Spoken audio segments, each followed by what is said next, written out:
in front of judicial tribunals arguing UPL, unauthorized practice of law. Oh, yeah.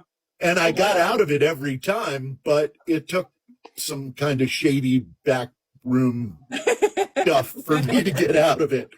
Yeah. But they don't want their wives' drug addictions drug out into the public. Yeah. So sometimes you have to dig, you know. Yeah, sometimes you have to fight fire with fire. Well, you know. But Best way to go. I'm doing on this Yeah. judge right now. He's Yeah. running the Court of Appeals, and he's the most shady character out there. Yeah, a lot of them can be like I told somebody one time, I said mine skates along the law, you know what I mean, like the teeter-totter, like Yep. you know what he can get away with and what he can't, and Yep. destroying my stuff as he go, and it's like, okay, you're still legally married though, you can't do anything about it. Right.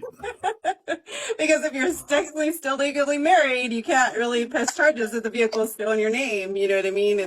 There's so many ways that it's like scary really when you think about it. And that's what we're trying to figure out is we're trying to figure out if there's a way to hold these judges accountable at a federal level, but it's going to take a little time, you know, to like break it all down and see if we can actually, you know, we have a couple of people that are trying to do it and work on it, but It's a lot. Yeah. huge undertaking. And you guys will imagine my brain sometimes in my inbox, and I'm like, Amanda's like, Veronica, did you take a break today? And I'm like, yes, I did.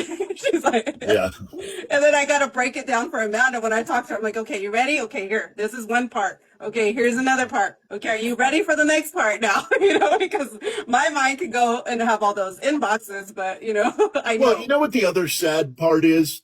As wonderful a thing as you guys are doing, which I did for over 20 years, it takes it's soul sucking.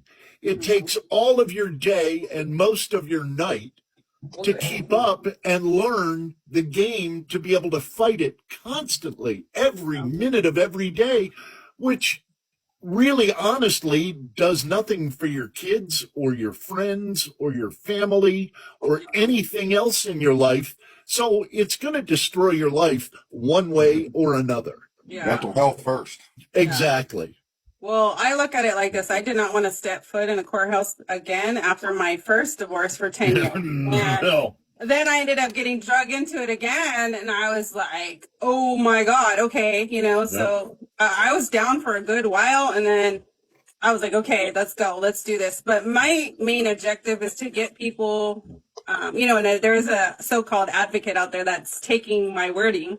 But what I say is, I said, the power is with you. You need to take your power back, okay? Know what your state laws are. Know what your family codes are. Know what you can use, because those are power. Even if you have a lawyer, you know what that power is, and you can use it for the judge's throat when you go into the courthouse. You're going to be cordial. You know, you're going to go through the motions. And believe it or not, ChatGPT is a really good thing to use it. I'm using it currently with my current hearing. Of course, I'm not going to, you know, tell the judge I'm using ChatGPT, but it will spit arguments back. No, at but me it's a like, huge help. I never had anything like that. I would have loved to have that. yeah, and it tells you, okay, what's going to be next on the agenda? Okay, what can you use? And you go through and you pick and choose, like, okay, I'm going to use this, you know, I'm going to put that. And like I had told this before, is I get a piece of paper, I fold it in 4 ways when I go pro se, and I'm doing this on my own. I get a piece of paper, regular copy size piece of paper, I put it in 4 ways, and I put on each top, like, I learned this from my lawyer, is you do one-liners. You go through one-liners. Okay, this is what's going on, 50-50, you know, or whatever I'm using, whatever family code I'm using. And then if it has to be like, okay, one side's hearing, one side's custody, one side's like, you know, the rebuttable presumption. And I literally will flip that paper around, whatever I'm working with, you know, and it has my little statements on it. You know, like, okay, this is what I pull. You know, if I need to pull something out of my ASS, this is what I pull, you know? Exactly. You know, and you gotta like, you know, and you can also pass. I've dealt with a lot of lawyers, you know, in California. And you tell the lawyers work for you. You tell the lawyers what you want, you know? In theory. It's supposed to work that way. Wait, And let me give you a disclaimer. I apologize in advance, because at some point I will throw in, I don't know, some BS platitude or something humorous to try and lighten the mood. It's not disrespect. It's it's just trying to lighten the load. I know where your brains are. Oh yeah. Your brains are on turbo, Yeah, they are. and it's a horrible way to live. But Yeah. I get it. Yeah, exactly. And it is. And it's like you're in a fight or flight response, you know, like Constantly. yeah. And like I was just looking at something, I was like, how did I do that error? Like I made a mistake, a Right. clerical error on one of my declaration. And now I have to submit that as a clerical error. And I'm like, oh my God, you know, because it was just thrown at me. You're frantically trying to file all these papers. You're trying to like get all your evidence together. You're seeing who you have, you know, like how to present it to the judge. It's a lot. I mean, even though like I tell people, I know people hate that the family courts work at snail pace, but you need the courts to work slower. Can you imagine if they worked fast? Well, we wouldn't be able to keep up because we're learning the game that they're good at. Yeah. And we're doing it pro se. We're doing it pro se. So Yeah. we have to learn as we go, you know, where they have a leg up. And they will say that, you know, like that's why you go to a lawyer. But when I submitted my rebuttable presumption, yeah, I love the look that judge gave me. She was like, oh my God. Oh, yeah. She's like, Wow, she really has her shit together. She goes, we go through years and years of this. Right. You know, she's like, we go through years of training and like law school. She's like, how'd you figure this out? She goes, wow, good job. Because I had to.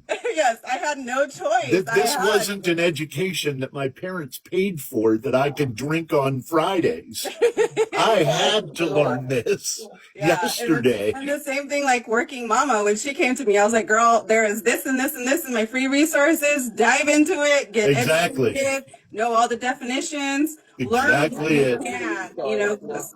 And it's hard. And like I said, it's soul sucking. Yeah. Just try and remember to take, you know, an hour a day out for yourself. And I know that that's hard to do, but try and detach for at least an hour. I don't know if your friends have gotten to this point yet. My friends, when we were in a room together, would wince when I would open my mouth because everything that came out of my mouth was about the war.